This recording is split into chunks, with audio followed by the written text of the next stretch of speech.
Guys, ito po ang klaseng adobo ni Mr. kasi wala po kaming toyo.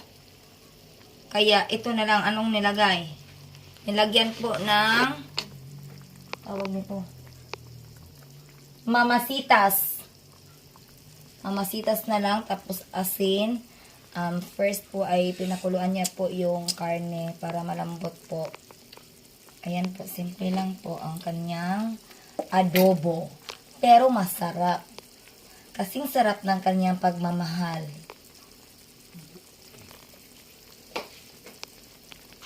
Opo. So, yan po.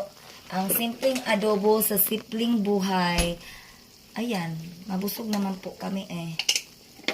Ayan, lagyan po niya ng konting asukal na puti kasi wala po kaming pula or brown na sugar. Red brown yung sugar, nga pula. Na red sugar. Ito man. Na red sugar. Gusto mo yung red sugar. Red. Ada red, buwa man. Oo, na red. Brown raman. Na, uy. Red sugar. Red blood cells.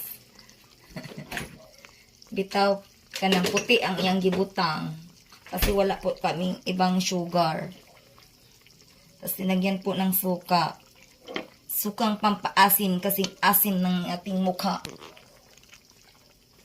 Kung nakasimangot. Ayan. Para walang hugot, walang nakasimangot. Ayan. Sige, yan lang po. Tapos pakuluan ng 20 minutes. Totoo na. Kainan na. So, ready na ang rice. So, ito po yung rice namin. Jaguar po, tag 50 pesos per kilo. Doon naman po sa town is tag 43. Dito lang kami sa tindahan kasi malayo yung ano namin doon eh, yung town. Sometimes, bibili po kami ng tag 33 pesos na rice. Yan lang po. Ay, meron pa po kaming, hindi kasi kami mahilig masyado sa papaya. Opo.